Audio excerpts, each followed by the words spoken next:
So listen very carefully everyone. बहुत ही fantastic जो है हमारा स्टार्ट हो रहा है टॉपिक। आपको मालूम होना चाहिए हम लोग क्या स्टार्ट करने वाले हैं। इसका नाम है special theory of relativity. Listen, special theory of relativity किस बारे में है, लेट्स ट्राई टू अंडरस्टैंड। लेकिन उससे पहले कुछ बेसिक बातें करेंगे। जैसे आपको न्यूटन का रिलेटिव मोशन, उसका ये थोड़ा सा आइडिया होना चाहिए कि न्यूटन के दुनिया में चीज़ें कैसे ऐड होती हैं, वेलोसिटीज़ कैसे ऐड होती हैं।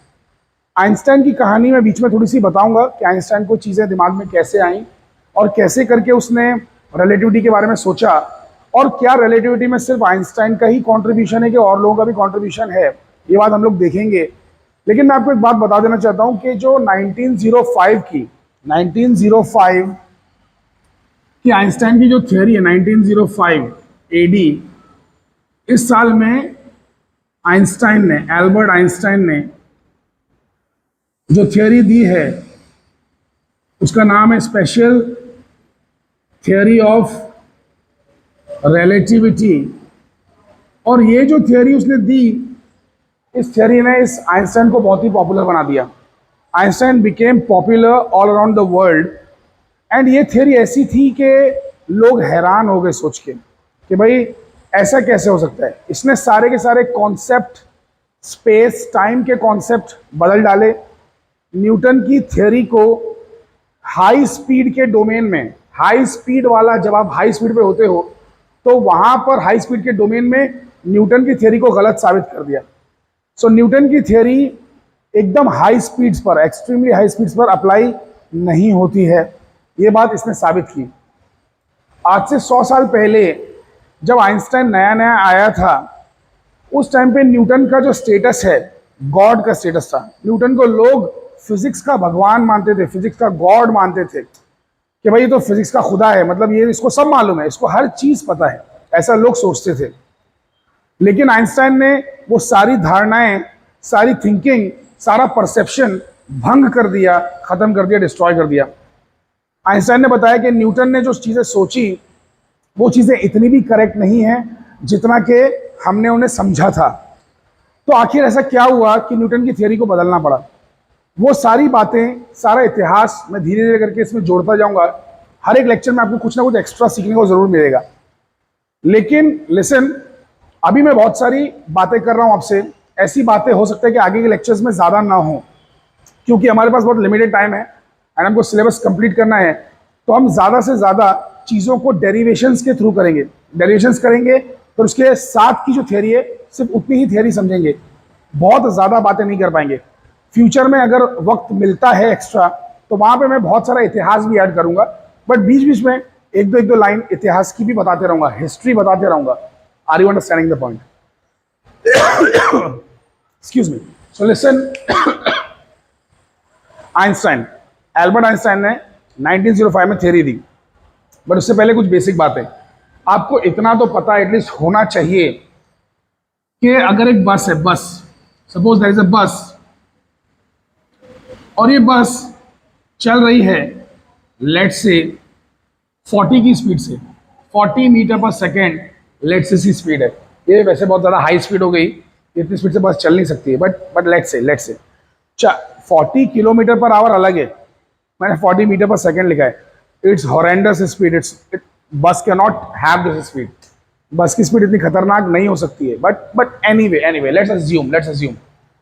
तो बस अगर 40 की स्पीड से चल रही है, आप ग्राउंड पे खड़े होकर उस बस को देख रहे हो, तो आपको बस की स्पीड 40 दिखेगी विद रिस्पेक्ट टू ग्राउंड। हमेशा स्पीड किसी रेफरेंस फ्रेम के हिसाब से ली जाती है। जैसे आप ग्राउंड पे खड़े हो, ग्राउंड के हिसाब से, जमीन रुकी हुई है, आप रुके हुए हैं, तो जमीन के हिसाब से बस की स्पीड 40 है। अरे लिसन, अगर कोई गाड़ी में बैठा है और वो भी 40 की स्पीड पे चला रहा है तो वो बस के बाजू बाजू में रहेगा। अरे तो उसके अंदर बैठे हुए आदमी को बस की स्पीड 40 थोड़ी दिखेगी, उसको तो 0 दिखेगी ना। अरे अगर आप एक बस के अंदर बैठे, एक गाड़ी के अंदर बैठे हो, आपके बाजू में बस चल रही है, आप भी 40 पे हो विद रिस्पेक्ट टू ग्राउंड, बस भी 40 पे है विद रिस्पेक्ट टू ग्राउंड, तो आपको थोड़ी ना बस की स्पीड 40 दिखेगी, आपको तो 0 दिखेगी ना। तुम लोग समझ पा रहे हो मैं क्या कहना चाह रहा हूं? तो बेसिकली इसीलिए ये बहुत जरूरी है कि स्पीड किसके हिसाब से मेजर की गई। तो यहां पर जैसे कि अगर मैं कहता हूं कि मेरी स्पीड गाड़ी चलाने की स्पीड, बाइक चलाने की स्पीड 80 है, तो 80 किसके हिसाब से है? धरती के हिसाब से, ग्राउंड के हिसाब से। समझ में आ रहा है? Are you guys able to understand? अच्छा, जो बंदा इसके बाजू में साइकिल पे बैठ के जा रहा है, लेट से कोई बंदा है जो साइकिल पे बैठ के जा रहा है, ठीक है, अगर कोई बंदा इसके बाजू में साइकिल पे बैठ के जा रहा है तो उसके हिसाब से इसकी स्पीड कितनी होगी? अगर साइकिल की स्पीड 10 है तो इस बंदे को इसकी स्पीड कितनी दिखाई देगी? कितना? वेरी नाइस, आयशा जी ने बिल्कुल सही जवाब दिया है, 30। अरे लिसन, ये तो आप लोग को समझ में आ जाना चाहिए कि अगर आप रुके हुए हैं और आपके बाजू में से बस जा रही है 40 की स्पीड से, तो आपको 40 दिखेगी, बिकॉज आप रुके हुए हैं, जमीन रुकी हुई है, और जमीन के हिसाब से आपके हिसाब से स्पीड 40 है बस की स्पीड। लेकिन अगर आप भी चलने लगो तो अब तो आपको कम स्पीड दिखेगी ना इसकी, तो माइनस हो जाती है स्पीड। ये बहुत ही बेसिक न्यूटन की रिलेटिविटी है, आइंस्टाइन की रिलेटिविटी नहीं है अभी तक ये। मैं आपको सिर्फ न्यूटन की रिलेटिविटी शॉर्ट में इसलिए बता रहा हूं ताकि आपको एक आइडिया रहे कि हम आइंस्टाइन की रिलेटिविटी में कैसे करके डील करेंगे चीजों से, ठीक है। तो स्पीड माइनस हो जाती है, जब आप सेम डायरेक्शन में से जा रहे हैं तो स्पीड माइनस हो जाएगी। Are you understanding? और कम स्पीड नजर आएगी, कम स्पीड नजर आएगी। खड़े रहेंगे तो ज्यादा स्पीड नजर आएगी। नाउ लिसन, लेट्स से तो यहां पे है ट्रेन, ये है ट्रेन, बहुत ध्यान से देखना। So this is a train, train के बहुत सारे डब्बे हैं एंड ट्रेन की लंबाई 800 मीटर है। 800 मीटर इसकी लंबाई है, ट्रेन की लंबाई 800 मीटर है। ट्रेन चल रही है इस तरफ, ठीक है, ट्रेन उस तरफ चल रही है, ओके। नाउ लिसन, ट्रेन की स्पीड मान लेते हैं, ट्रेन की स्पीड मान लेते हैं 60 मीटर पर सेकेंड है। कितनी है? 60 मीटर पर सेकेंड। और यहां पर एक, इसी जगह पर यहां पर एक तोता है, तोता। सो लेट्स से कि एक चिड़िया है, तोता है, ठीक है। सो एक तोता उड़ रहा है। तोता जैसे ही यहां पे पहुंचा, मैंने घड़ी स्टार्ट कर दी, मैंने घड़ी स्टार्ट कर दी।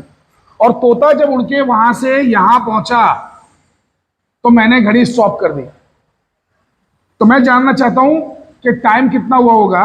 मुझे घड़ी में दिख रहा है, मैं आपसे जानना चाहता हूं कि टाइम कितना लगा होगा तोते को इस ट्रेन को क्रॉस करने में। अगर तोते की speed with respect to ground, ground के हिसाब से 20 मीटर पर सेकेंड है, ट्रेन की स्पीड 60 मीटर पर सेकेंड है ग्राउंड के हिसाब से, तोते की स्पीड 20 मीटर पर सेकेंड है ग्राउंड के हिसाब से।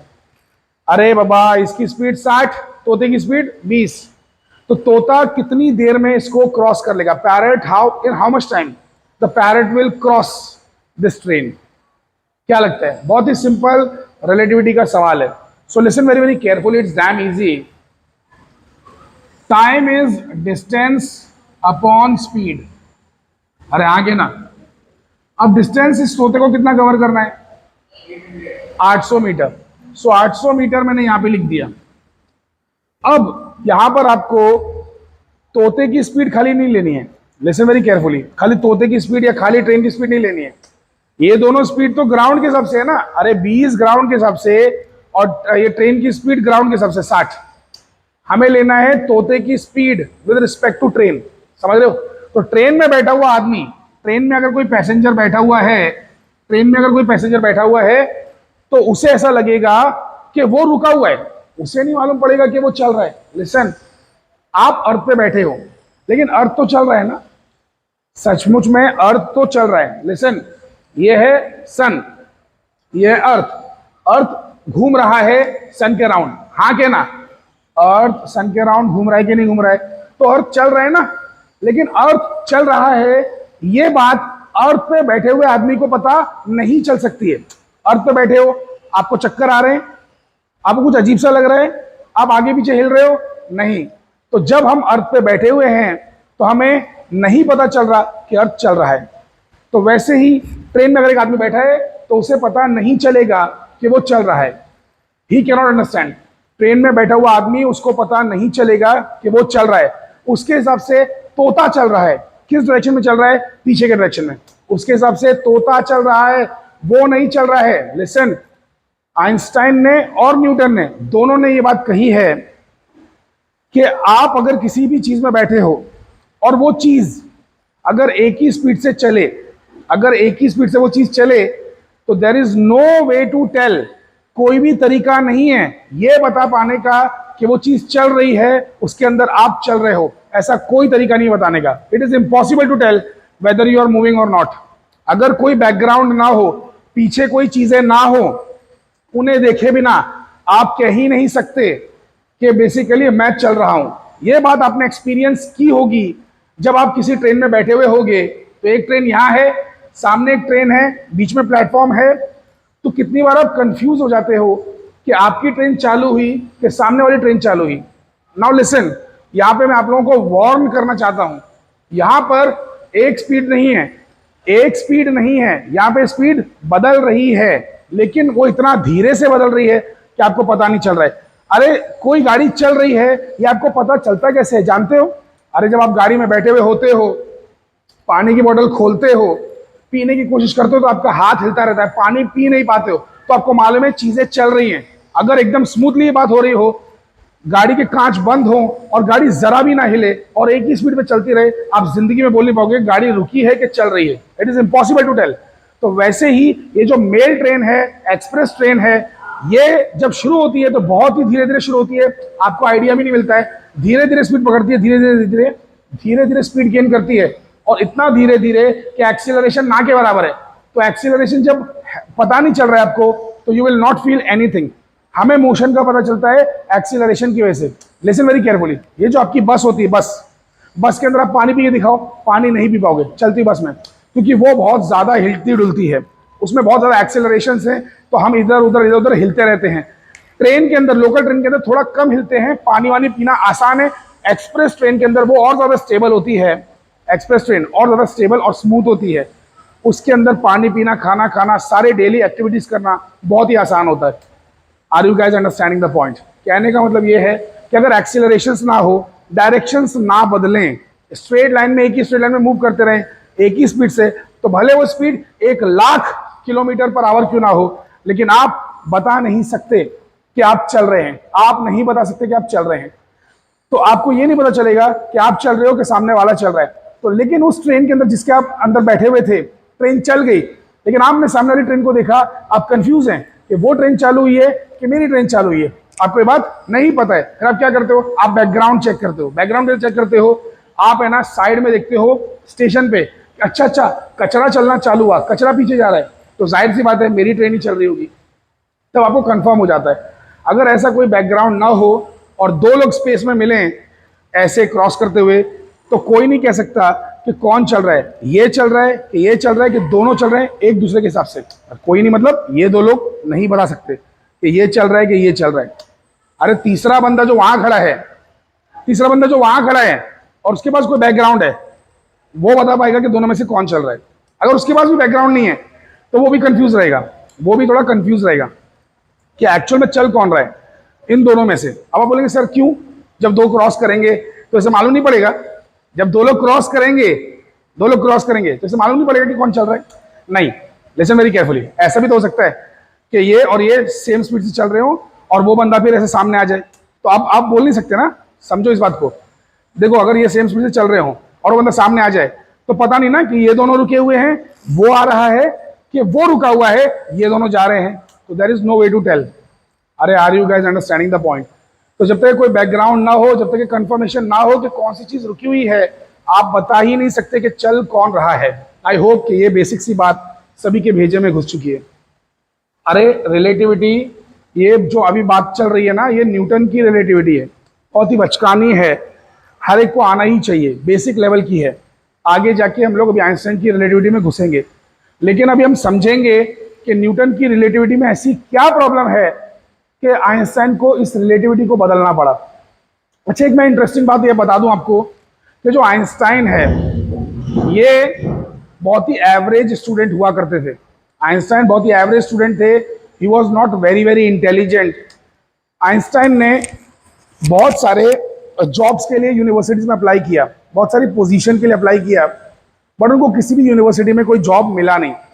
बट उनको शादी भी करना थी, उनको जॉब चाहिए था, तो बेसिकली आइंस्टाइन ने फाइनली एक जगह पे जॉब लिया एज अ पेटेंट क्लर्क। तो पेटेंट क्लर्क, आइंस्टाइन ने पेटेंट क्लर्क का जॉब लिया, patent clerk. Now what is a patent clerk? Patent clerk क्या होते हैं? लिसन, सुनिए।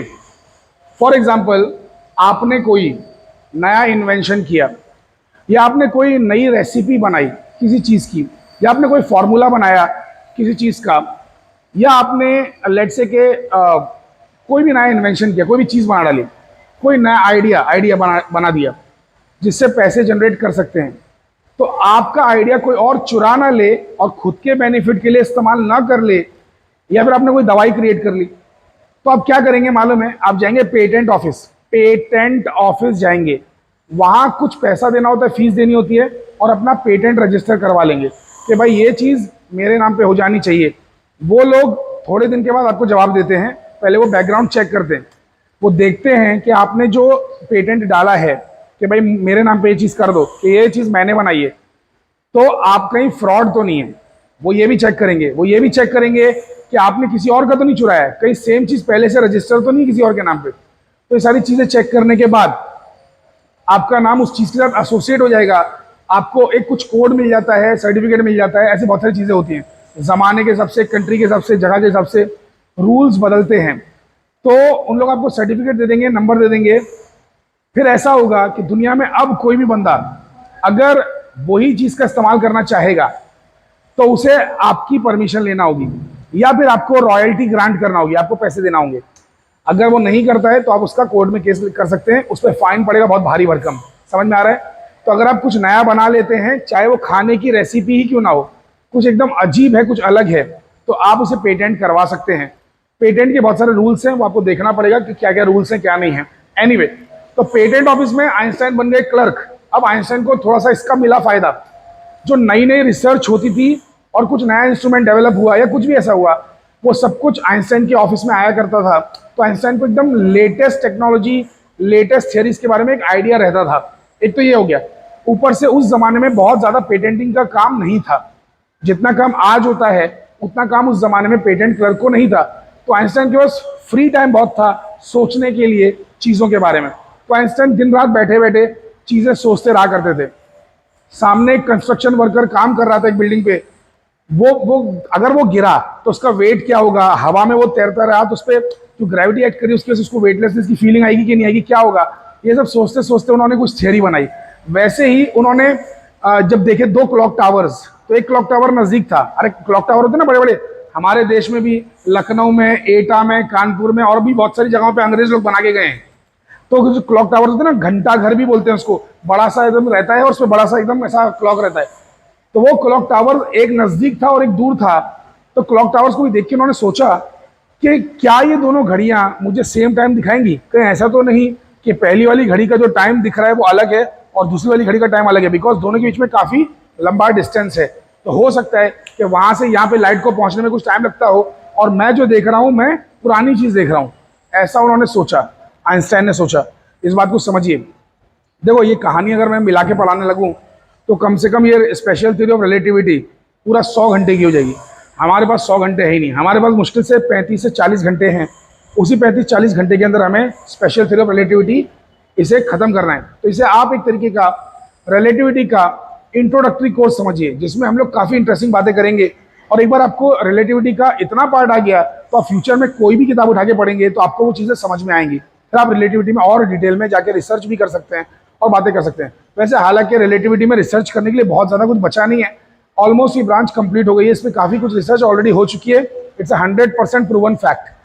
स्पेशल थ्योरी ऑफ रिलेटिविटी अब बस थियरी ही नहीं रही बल्कि एक तरीका फैक्ट हो गया। थियरी ही फैक्ट होती है बेसिकली, थियरी को ही फैक्ट बोलते हैं। मैं थियरी बोल के ये नहीं कहना चाहता कि इसमें कुछ अभी भी स्कोप है इसको गलत ठहराने का। ये हो चुकी है, 100% राइट साबित हो चुकी है, समझ रहे हैं। लेकिन फिर भी हम लोग साइंस में थोड़ा उसको थियरी बोलते रहते हैं, बिकॉज हम हमेशा ये मानते हैं कि कभी तो हो सकता है कि कोई चीज़ ऐसी मिल जाए कि जो इस थियरी के खिलाफ हो और फिर हमें इसे मॉडिफाई करना पड़े। तो हम लोग इसलिए जानबूझ के थोड़ा सा हम्बल नेचर रख के बोल देते हैं कि ये थियरी है, हालांकि वो थियरी नहीं, फैक्ट है। इस बात को समझिए। एटॉमिक थियरी बोलते हैं लेकिन एटम तो फैक्ट है ना। एटम तो सच में होते हैं कि नहीं होते हैं? अरे हाँ के ना। So these are not theories, these are facts. हम उसको बस आउट ऑफ ह्यूमिलिटी, हम्बलनेस, हम कह रहे हैं कि भाई ठीक है थियरी है, ठीक है, समझ में आ रहा है आप लोगों को, समझ में आ रही है मेरी बातें? चलिए एनीवे, तो ये तो बहुत ही बेसिक सी मैंने आपको बात बताई। तो इसमें आपको क्या करना होगा, 800 की स्पीड यहाँ पे लेना, मतलब 800 मीटर डिस्टेंस लेना होगा। डिस्टेंस, अंदर बैठा हुआ आदमी सोचेगा कि तोता पीछे जा रहा है 80 की स्पीड से। कितनी स्पीड से? 80। उसको क्या लगेगा, मैं रुका हुआ हूँ, उसको लगेगा मैं रुका हुआ हूँ। तो अगर इसको लग रहा है कि मैं रुका हुआ हूँ तो बेसिकली तोता चल रहा है, तोता तेज चल रहा है। 20 + 60 80 पे चल रहा है, तो यहाँ पे आपको डालना है 80। अगर आप सोच रहे हैं कि सर 80 कैसे आएगा, तो अकल से सोचो। लिसन, ट्रेन अगर रुकी ही रहती, सच में ट्रेन अगर ग्राउंड के हिसाब से रुकी रहती, तोते को ज्यादा टाइम लगता। क्यों? क्योंकि तोता तो सिर्फ 20 की स्पीड से चल रहा है, तोता तो सिर्फ 20 की स्पीड से चल रहा है, तो 20 की स्पीड से 800 मीटर क्रॉस करना बहुत टाइम जाएगा। बराबर है? समझो इस बात को। अगर ट्रेन रुकी रहे और तोता चले सिर्फ, are you guys getting it? या तोता रुका रहे और ट्रेन चले सिर्फ, तो थोड़ा सा कम टाइम जाएगा। लेकिन अगर दोनों भी चलने लगे तो फास्ट क्रॉसिंग होगी। हाँ क्या ना? तो दोनों ही चल रहे हैं ना, तो स्पीड ज्यादा ही दिखना चाहिए तोते की, 80 और 20, सॉरी 60 और 20 से ज्यादा, यानी कि 80 दिखना चाहिए। तुम लोग समझ पाए मेरी बातों को? नहीं समझ पाए? वापस सुनो। ट्रेन रुकी है, तोता चल रहा है 20 की स्पीड, इसमें ज्यादा टाइम लगेगा ट्रेन को क्रॉस करने में। तोता रुका रहे, ट्रेन चलने लगे तो थोड़ा कम टाइम लगेगा। लेकिन अगर दोनों चलने लगे तो और कम टाइम लगेगा। यानी कि एक्चुअल में तोते की स्पीड ट्रेन में बैठे हुए आदमी को 20 से भी और 60 से भी ज्यादा ही दिखना चाहिए, जो कि हो रहा है 80 दिख रही है। समझ पाए कि नहीं समझ पाए? अरे have you guys understood this thing, basic thing? So इसलिए मैंने 80 की स्पीड यहाँ पे डाल दिया, तो आंसर आ जाएगा। कितना आ जाएगा?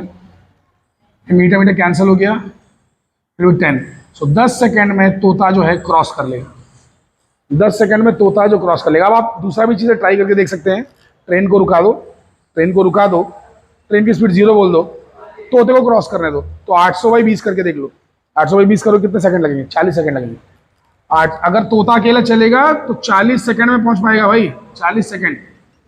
और अगर ट्रेन अकेली चलेगी, तोता रुक गया, तोता लेट से बैठ गया दाना चोगने के लिए, दाना खाने के लिए बैठ गया, और ट्रेन चलने लगी उसके बाजू में से, तो बेसिकली 800/60 कितना आ रहा है भाई? ये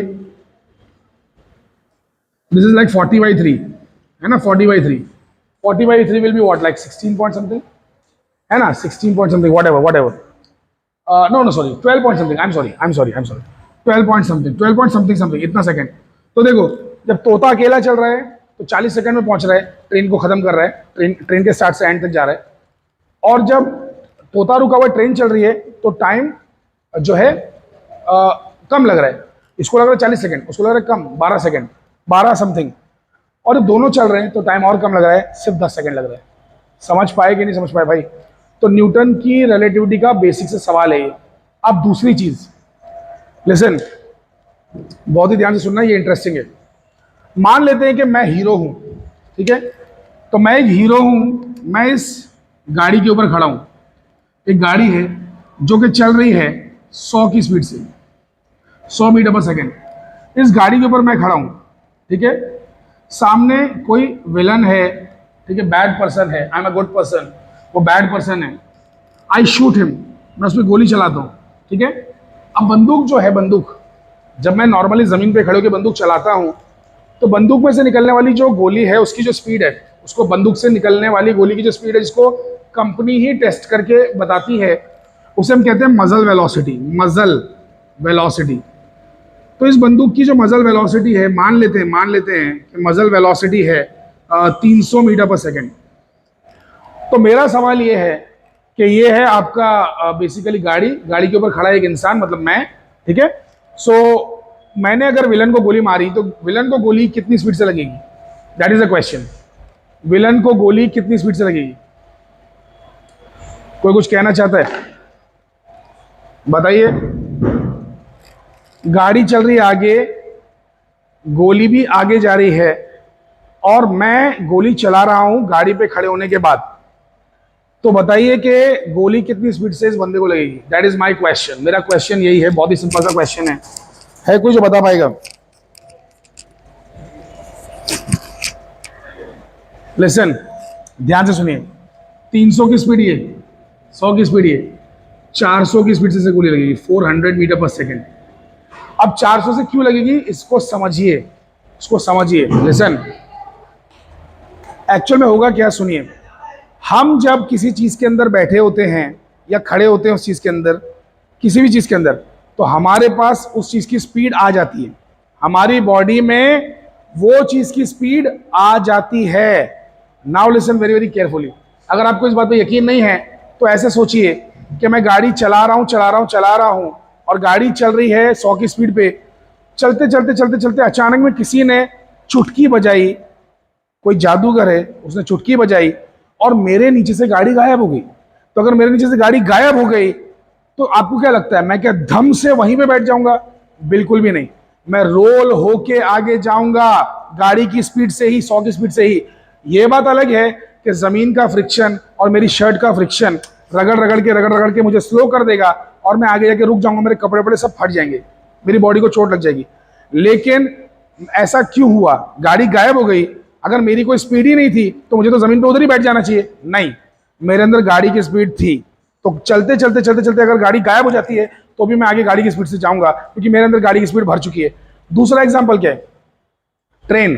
ट्रेन में, लोकल ट्रेन में आप चढ़ते हो, लोकल ट्रेन चल रही है, लोकल ट्रेन की स्पीड 50 की स्पीड है, अगर 50 की स्पीड वो आपके अंदर भर चुकी है। आपको इस बात पे यकीन है कि नहीं है? होना चाहिए, यकीन होना चाहिए। क्योंकि जैसे स्टेशन आता है, कुछ लोग ऐसे होते हैं बेवकूफ लोग कि अपनी जान की परवाह न करते हुए पहले ही कूदने की कोशिश करते हैं, ट्रेन को रुकने नहीं देते, ट्रेन को रुकने नहीं देते, कूदने की कोशिश करते हैं पहले ही। तो सुनिए, आपने भी ट्राई किया होगा, ठीक है, बट मैं आपको बता दूं एक बात, सुनिए। ट्रेन चल रही है, जस्ट प्लेटफॉर्म में घुसी ही है, रुकी नहीं है। आपने अगर ट्रेन से जंप मारी प्लेटफॉर्म के ऊपर तो आप डायरेक्टली धम से ऐसे आके खड़े नहीं हो सकते, आपको भागना पड़ता है, वो भी ट्रेन की स्पीड से। ट्रेन की स्पीड से आप भागते हैं, फिर जूतों का फ्रिक्शन, पैरों का फ्रिक्शन इस्तेमाल कर करके अपने आप को डिसेलरेट करते हैं और धीरे धीरे आप अपने आप को जमीन की स्पीड पे लाते हैं। अगर आप ऐसा नहीं करेंगे तो आप ट्रेन से कूद तो जाएंगे प्लेटफॉर्म पे, आपका पांव जमीन पे टच होते ही पांव की स्पीड जमीन की स्पीड सेम हो जाएगी, लेकिन आपकी बॉडी की स्पीड ट्रेन की स्पीड पे ही है। समझिए, आप ट्रेन के अंदर थे, ट्रेन 50 पे थी, आप भी 50 की स्पीड पर ही हैं। आपने अगर कूद के खड़े हो गए, भागे नहीं, तो पैर तो जमीन की स्पीड पे आ गया, लेकिन बॉडी भी ट्रेन की स्पीड पे है, तो आप मुंह के बल गिर जाएंगे, मुंह के बल गिर जाएंगे। यूट्यूब पे आप लोगों ने एकदम भयानक भयानक वीडियोस भी देखे, मैंने देखा था, मुझे तो मेरा दिल दहल गया।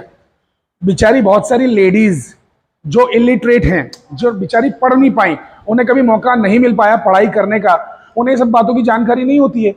अब ट्रेन चल पड़ी स्टेशन पे से, बट उन्हें याद आया कि मुझे उतरना है, तो वो बेचारी उल्टा उतरती हैं। ट्रेन जा रही है ऐसे, तो वो ऐसा उल्टा उतरती हैं, जैसे उल्टा उतरती हैं सर के बल ऐसा ऐसे गिर जाती हैं। ट्रेन इधर जा रही है और तुम है ना ऐसे करके कूदोगे तो जाहिर सी बात है इधर गिर जाओगे उल्टा होके। तो ऐसे बहुत बहुत हादसे हो चुके हैं।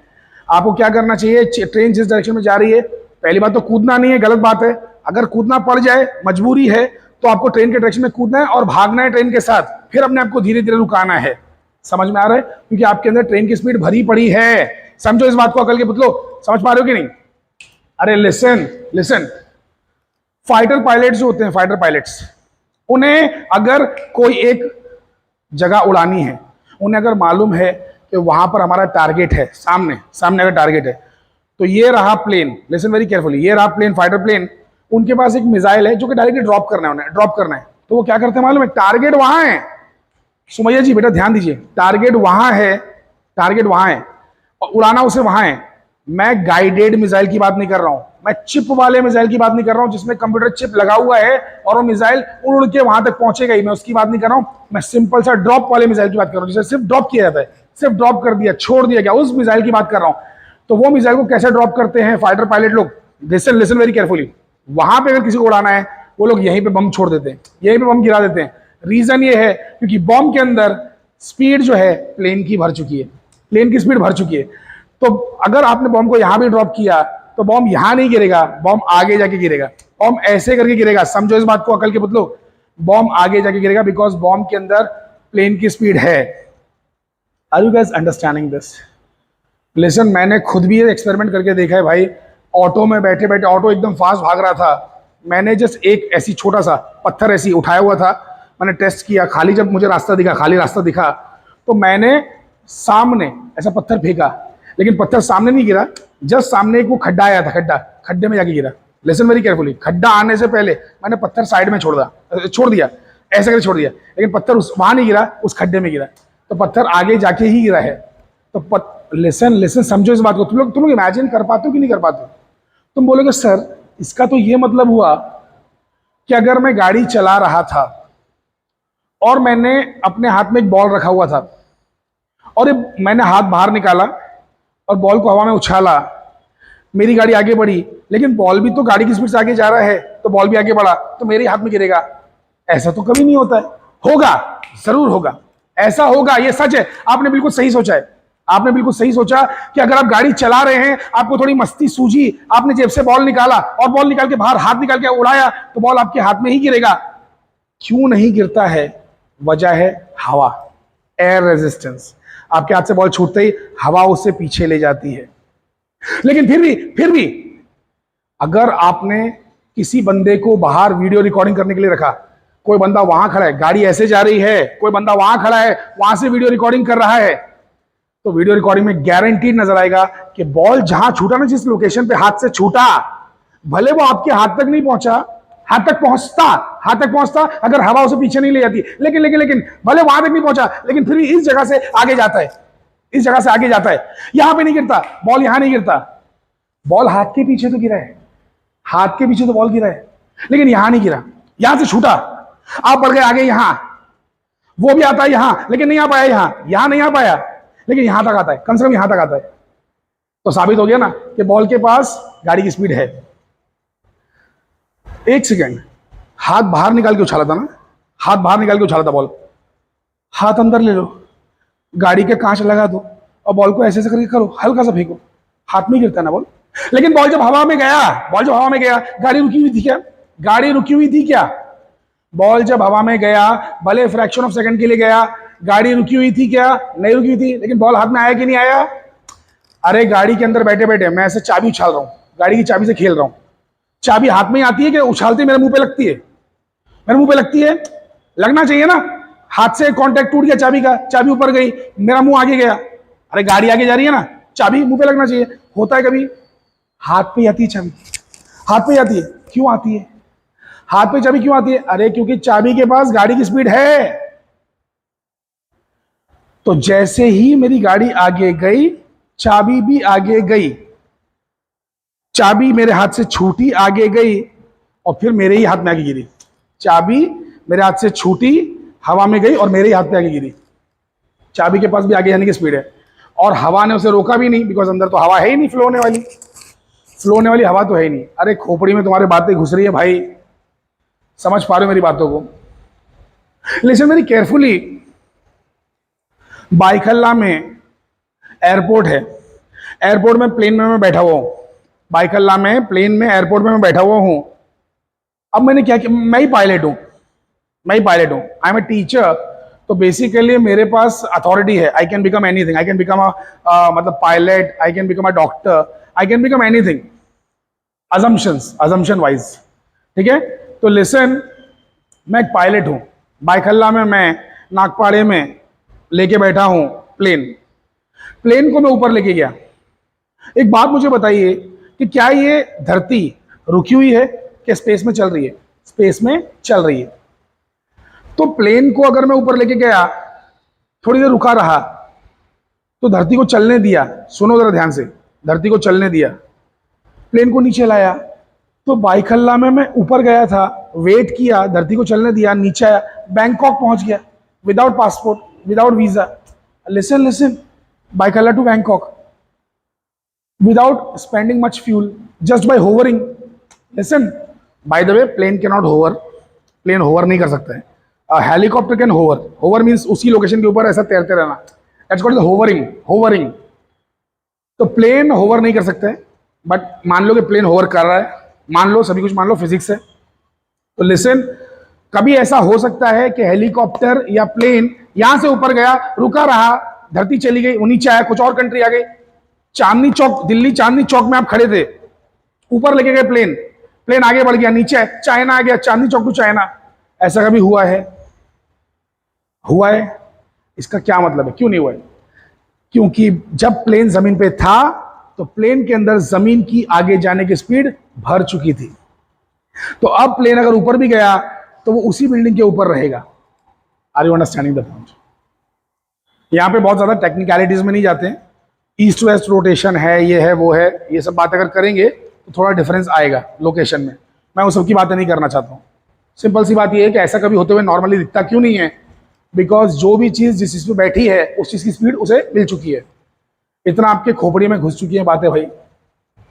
हमारी जो घर की हाउस फ्लाई होती है, मक्खी होती है, बड़ा प्यारा मासूम सा जानवर। ये हाउस फ्लाई को मजाक में मत लेना। आयशा जी, शादाब, रीम अंसारी जी, हाउस फ्लाई को हल्के में मत लेना। बचपन में मैंने बहुत पकड़ने की कोशिश की है, चकमा देके निकल जाती है। 400 बार पंख फड़फड़ाती है, 400 बार हाउस फ्लाई पंख फड़फड़ाती है 1 सेकंड में। 1 सेकंड में, 1 सेकंड में 400 बार पंख हिलना किसे कहते हैं? तो अपने हाथ हिला के देखो, 1 सेकंड में 5 या 10 बार हिल पाएंगे मुश्किल से। और जस्ट इमेजिन करो कि 400 बार पंख फड़फड़ाती है हाउस फ्लाई। बहुत ही प्यारा जानवर है। बल्कि उसकी कुछ स्पीशीज ऐसी भी हैं, हाउस फ्लाई की, फ्लाइज की कुछ ऐसी स्पीशीज भी हैं कि जो 2000 बार पंख हिलाती हैं, 2000 बार पर सेकेंड। मैं तो अपनी नॉर्मली इंडिया वाली जो मिठाइयों पे बैठती है, जिसको ज़्यादा डायबिटीज पसंद है, मीठा खाना पसंद है, उस फ्लाई की बात कर रहा हूँ। तो वो जो फ्लाई है 400 बार पंख फड़फड़ाती है, which is not less, it's huge. बहुत ही ज़्यादा खतरनाक स्पीड है भाई।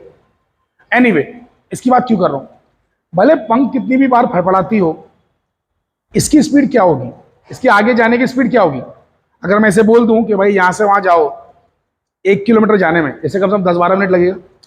अरे लगेगा कि नहीं? 1 किलोमीटर कितना बड़ा होता है भाई। इस मक्खी को 1 किलोमीटर जाने में 10-12 मिनट लगेगा कि नहीं लगेगा? तो बेसिकली इसकी स्पीड बहुत कम है। इसकी स्पीड मान लेते हैं, ऐसा मान लेते हैं कि let's say 5 kilometre per hour. इसकी स्पीड मान लेते हैं 5 किलोमीटर पर आवर, मतलब 5 किलोमीटर 1 घंटे में चली जाएगी। ट्रेन की स्पीड कितनी होती है? ट्रेन की स्पीड होती है 80 kilometre per hour, 100 kilometre per hour, 120 kilometre per hour. इतनी तेज ट्रेन में कभी मक्खी को मेहनत करते हुए देखा है?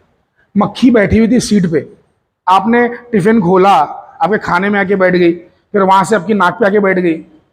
मक्खी फ्रीली उड़ रही है, मक्खी फ्रीली उड़ रही है ट्रेन के अंदर। कभी देखा है कि मक्खी सीट से उठी और बोल रही अरे भागो भागो, ट्रेन की दीवार टकरा जाएगी? ऐसा कभी देखा है? नहीं नहीं नहीं।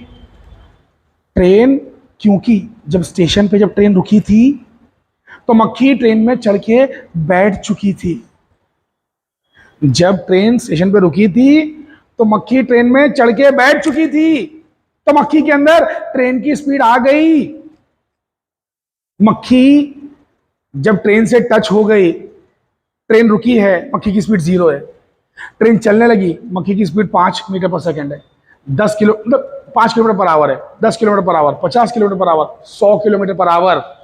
मक्खी की स्पीड हो गई है 100 किलोमीटर पर आवर। मक्खी की स्पीड हो गई है 100 किलोमीटर पर आवर। तो ट्रेन भी तो 100 पे ही है ना, ट्रेन भी 100 पे, मक्खी भी 100 पे है। तो मक्खी को कोई एफर्ट डालने की जरूरत ही नहीं है। अब जो उसकी स्पीड है 5 की स्पीड, उससे वो फ्रीली अंदर उड़ेगी। जैसा वो जमीन पे उड़ती है वैसे ट्रेन में उड़ती है। समझ गए? तो एक बात याद रखना, all the inertial frames are equivalent. हर इनर्शियल फ्रेम इक्विवेलेंट है। या तो 0 की स्पीड वाली फ्रेम, या तो 100 की स्पीड वाली फ्रेम, या 200 की स्पीड वाली फ्रेम, या 25 की स्पीड वाली फ्रेम, ये सब इनर्शियल फ्रेम्स हैं। इनर्शियल फ्रेम्स मतलब जिसमें स्पीड बदलती नहीं, जिसमें स्पीड हमेशा कांस्टेंट रहती है, फिक्स रहती है, उसे कहते हैं इनर्शियल फ्रेम। जिसमें एक्सीलरेशंस नहीं होते हैं, एक्सीलरेशंस नहीं होते हैं। एक ही स्पीड पे चलने वाली फ्रेम का नाम है इनर्शियल फ्रेम। अरे खोपड़ी में बातें घुस रही तुम्हारे कि नहीं? किसी ने पूछा what is an inertial frame? Inertial frame is the one in which there are no accelerations involved, या फिर alternate definition in which the Newton's first law यानी कि law of inertia is valid, उसे ही कहते हैं इनर्शियल फ्रेम। समझिए समझिए। लिसन, एक लिफ्ट लिफ्ट जो है, मुझे ये बताइए, लिफ्ट क्या वो इनर्शियल फ्रेम है कि नहीं? एक लिफ्ट इनर्शियल फ्रेम है कि नहीं? इधर ही आगे मैं उस दिन एक बिल्डिंग में गया, बिल्डिंग 50 माले की है। मैंने लिफ्ट में दबाया 40 फ्लोर, तो मुझे कुछ अजीब फील हुआ। जब लिफ्ट चालू हुई, बीच में नॉर्मल फील हुआ, बाद में फिर अजीब फील हुआ। जानते क्यों? अजीब घटनाएं तभी होती हैं जब एक्सेलरेशन होता है। शुरुआत में 0 फ्लोर से 5 फ्लोर तक स्पीड बढ़ी। लिफ्ट को चल के स्पीड पे भी तो पहुंचना है ना, कोई तो स्पीड पकड़नी है ना। तो 0 से 5 आने में लिफ्ट की स्पीड बदली, तो मुझे भारी फील हुआ, ऐसा लगा कोई ऊपर जबरदस्ती घसीट के लेके जा रहा है। 5 के बाद लिफ्ट की स्पीड फिक्स हो गई। उसकी स्पीड 0, 5, 10, 15, लेट्स से 15 हो गई स्पीड 5 माले तक आते आते। अब वो 15, 15, 15, 15, 15 पे चल रही है, एक ही स्पीड पे चल रही है। तब कुछ भी अजीब नहीं लगेगा, क्योंकि अब फ्रेम इनर्शियल है। यहां पे फ्रेम इनर्शियल नहीं थी, नॉन इनर्शियल थी, बिकॉज एक्सीलरेशन था। ग्राउंड फ्लोर से 5वें माले तक जाने में एक्सीलरेशन था, तो मुझे भारी फील हुआ। लेकिन 15 माले से 35 माले तक नॉर्मल फील हुआ। नॉर्मल, ऐसा लगा कि इसके अंदर तो मैं क्रिकेट भी खेल सकता हूं, हर चीज कर सकता हूं, हर कुछ, सब कुछ नॉर्मल है। ये इनर्शियल फ्रेम है। 0 स्पीड पे होना, 40 की स्पीड पे होना, 1 करोड़ की स्पीड पे होना, सब सेम है। आपको पता तक नहीं चलेगा आप मूव कर रहे हैं। लेकिन जब स्पीड बदलती है तब पता चलता है। अगर शराफत से बस एक ही स्पीड पे चलती होती, हमें कुछ मालूम ही नहीं पड़ता। लेकिन बस धीरे होती है तो हम आगे हो जाते हैं, बस तेज होती है हम पीछे हो जाते हैं, तब मालूम पड़ता है कि मोशन हो रहा है। तो एक्सीलरेशन से मालूम पड़ता है मोशन हो रहा है, नॉन इनर्शियल फ्रेम से मालूम पड़ता है कि मोशन हो रहा है। समझ में आ रहा है? इनर्शियल फ्रेम से मोशन का पता नहीं चलता। तो सारी इनर्शियल फ्रेम्स सेम है। अगर आप एक ट्रेन में बैठे हो, आप उसमें क्रिकेट भी खेल सकते हो ट्रेन के अंदर, अगर वो ट्रेन की स्पीड बदले नहीं। गांव वाली जो ट्रेन होती है, एक्सप्रेस ट्रेन होती है, मेल ट्रेन होती है, काफी स्थिर होती है, स्टेबल होती है, स्टेडी होती है, काफी स्टर्डीनेस है उसके अंदर। उसके अंदर क्रिकेट भी खेल सकते हो नॉर्मल, ऐसा लगेगा जमीन पे क्रिकेट खेल रहे हैं। लिफ्ट से मैं जब 0 से 5 माले पे गया तो मुझे भारी लगा, 5 से 35 तक नॉर्मल लगा, 35 से 40 तक हल्का लगा। ऐसा लगा अरे हल्का हो गया मैं तो, वजन कम लगा। डिसीलरेशन हो रहा है, डिसीलरेशन। समझ में आ रहा है? Acceleration normal velocity, uniform velocity, deceleration. तो जहां पे एक्सीलरेशन या डिसीलरेशन होगा अजीब चीजें फील होंगी, अजीब चीजें फील होंगी। इसी को कहते हैं नॉन इनर्शियल फ्रेम। तो all the frames which are inertial are same, are equivalent, and उसमें कुछ भी अजीब फील नहीं होता है। All the Newton laws are valid as it is without any modification. Newton के सारे लॉ बिना कोई बदलाव के एज इट इज, जो रूप में है वही रूप में वैलिड है। समझ में आया? नॉन इनर्शियल फ्रेम का एक और एग्जांपल, एक और एग्जांपल देखो। इनर्शियल फ्रेम में न्यूटन का लॉ वैलिड है, नॉन इनर्शियल में वैलिड नहीं है। उसे वैलिड बनाने के लिए हमें कुछ और करना पड़ता है। मैं बताता हूं क्या करना पड़ता है। सुनिए सुनिए सभी लोग ध्यान से सुनिए। एक बस में आप बैठे हैं, बस चल रही है शराफत से, शराफत से चल रही है। आपने जेब से बॉल निकाला और बस की जमीन पे रख दिया, बस के फ्लोर पे रख दिया। लुक हियर वेरी केयरफुली, बस के फ्लोर पे रख दिया। बस चल रही है ना, तो बॉल उधर ही रहेगा, उधर ही रहेगा, उधर ही रहेगा। लेकिन जहां पे बस ने स्पीड पकड़ी, बॉल चलने लगा पीछे। अब यहां पर न्यूटन का लॉ वैलिड नहीं है। बताइए क्यों वैलिड नहीं है? अरे एक सेकेंड, बस आगे जाना स्टार्ट हुई, आगे और फास्ट हुई, बस आगे की तरफ फास्ट हुई, हम सब आगे जा रहे हैं, तो बॉल पीछे क्यों चला गया? बॉल को भी आगे जाना चाहिए था, लेकिन बॉल पीछे जा रहा है। पीछे से कोई खींच रहा है क्या? नहीं खींच रहा है, लेकिन बॉल फिर भी पीछे आ रहा है। तो न्यूटन का लॉ इसे समझा नहीं सकता तो ये क्यों जा रहा है। तो हमें जानबूझ के झूठा एक फोर्स ऐड करना पड़ता है, जिसे हम कहते हैं सूडो फोर्स, कि भाई सूडो फोर्स इसको पीछे खींच के लेके जा रहा है। क्योंकि जब फोर्स होता है तभी एक्सेलरेशन एंड ये चीजें देखने को मिलती है। समझ में आ रहा है मैं क्या कहना चाह रहा हूं? अरे भैया, जब बस आगे जा रही है, बॉल पीछे काहे जा रहा है? बॉल पीछे क्यों जा रहा है? अच्छा, अब ब्रेक लगा दिया तो बॉल आगे आ गया। अरे बस को रुका दिया, हर चीज रुक रही है, बॉल आगे की तरफ जा रहा है, तो उसे कौन आगे ले जा रहा है? फोर्स ही नहीं है। तो हमने जबरदस्ती एक झूठा फोर्स ऐड कर दिया, जिसे हम कहते हैं सूडो फोर्स। खोपड़ी में बातें घुसी तुम्हारे कि नहीं घुसी भाई? तो इनर्शियल फ्रेम्स वो हैं जिसमें न्यूटन का फर्स्ट लॉ वैलिड है। At least first law. And non inertial frames वो हैं जिसमें न्यूटन का फर्स्ट लॉ वैलिड नहीं है, भले कोई भी लॉ वैलिड नहीं है देखा जाए तो, ऐसा समझ लीजिए, ठीक है। सो न्यूटन्स लॉ वैलिड रहेंगे इनर्शियल फ्रेम में। अब एक सवाल आता है एंट्रेंस एग्जाम्स में, अलग अलग आईआईटी जैम में, जेस्ट में, टीआईएफआर में, बीआरसी में, कि क्या अर्थ एक इनर्शियल फ्रेम ऑफ रेफरेंस है? क्या अर्थ एक इनर्शियल फ्रेम ऑफ रेफरेंस है? क्या अर्थ एक इनर्शियल फ्रेम ऑफ रेफरेंस है? नहीं है। अर्थ रियलिटी में इनर्शियल फ्रेम ऑफ रेफरेंस नहीं है, क्योंकि अर्थ एक ही स्पीड से तो चल रहा है, एक ही स्पीड से तो चल रहा है, लेकिन सीधा नहीं चल रहा है, हमेशा गोल घूम रहा है, सन के अराउंड जा रहा है। अरे हाँ के ना, एक ही स्पीड से सीधा चलोगे तो इनर्शियल फ्रेम होगे, बट गोल घूमोगे एक ही स्पीड से भी, भले एक ही स्पीड से क्यों ना घूमो, लेकिन गोल घूमे तो इनर्शियल फ्रेम नहीं है। क्यों नहीं इनर्शियल फ्रेम गोल घूमने से? अरे आपने पढ़ा था सर्कुलर मोशन में 11वीं में कि गोल घूमने के लिए चाहिए होता है सेंट्रीपिटल फोर्स, और जहां होगा सेंट्रीपिटल फोर्स या कोई भी फोर्स वहां होगा एक्सीलरेशन। तो एक्सीलरेशन हो गया, इनर्शियल फ्रेम है ही नहीं। अबे समझो, गोल घूमने के लिए क्या चाहिए? Centripetal force. तो सेंट्रीपिटल फोर्स आ गया ना, फोर्स आ गया, एक्सेलरेशन आ गया, इनर्शियल फ्रेम नहीं है। तो अर्थ इनर्शियल फ्रेम नहीं है, लेकिन अर्थ को हम अज्यूम करते हैं इनर्शियल फ्रेम। तो सवाल अगर पूछा जाए स्ट्रिक्ट सेंस में पूछा जाएगा, स्ट्रिक्ट सेंस में, एकदम खड़ी लैंग्वेज में, मुंहफट तरीके से पूछा जाएगा सवाल, अर्थ है कि नहीं है इनर्शियल फ्रेम? नहीं है।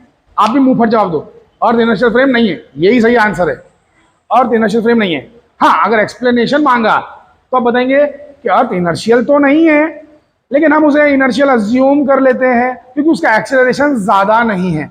अब कैसे पता चला एक्सेलरेशन ज्यादा नहीं है? एक्सेलरेशन बहुत कम है, अर्थ का एक्सेलरेशन बहुत कम है, सेंट्रीपिटल एक्सेलरेशन। कैसे पता चला? ये सन, देखो सन है, सन, यहां पे अर्थ, बीच में जो दूरी है 15 करोड़ किलोमीटर का डिस्टेंस है, 15 करोड़। सेंट्रीपिटल एक्सेलरेशन का फॉर्मूला है v²/r। तो r तो आपका ये हो गया, और अर्थ की आगे जाने की जो स्पीड है वो भी बता देता हूं आपको। अर्थ की जो स्पीड है गोल घूमने की, अरे अर्थ गोल घूम रहा है ना, तो उसकी जो गोल घूमने की स्पीड है 30 मीटर पर सेकेंड है। तो v में स्पीड डाल दो, r में ये वाली वैल्यू डाल दो, r में ये वाली वैल्यू और v में ये वाली वैल्यू। इसको भी बाय द वे आपको कन्वर्ट करना होगा एसआई सिस्टम में। 1 kilometre is how many metre? 1000 metre, तो 10⁻³ मीटर। तो ये वैल्यू लेके इधर डालो और ये वैल्यू लेके इधर डालो, आप देखेंगे इसका आंसर आएगा 0.000 समथिंग, इतना छोटा आंसर आएगा। तो अर्थ का एक्सेलरेशन ना के बराबर है, इसलिए हम अर्थ को अज्यूम कर सकते हैं कि अर्थ एक इनर्शियल फ्रेम है। हालांकि अर्थ इनर्शियल फ्रेम है क्या रीम अंसारी? नहीं है ना, नहीं है, अर्थ इनर्शियल फ्रेम नहीं है, बट अज्यूम कर सकते हैं कि इनर्शियल है बिकॉज एक्सेलरेशन ना के बराबर है। खोपड़ी में बातें घुसी आप सभी के। आई होप आपको आज का लेक्चर समझ में आया होगा। तो we shall stop here. Thank you.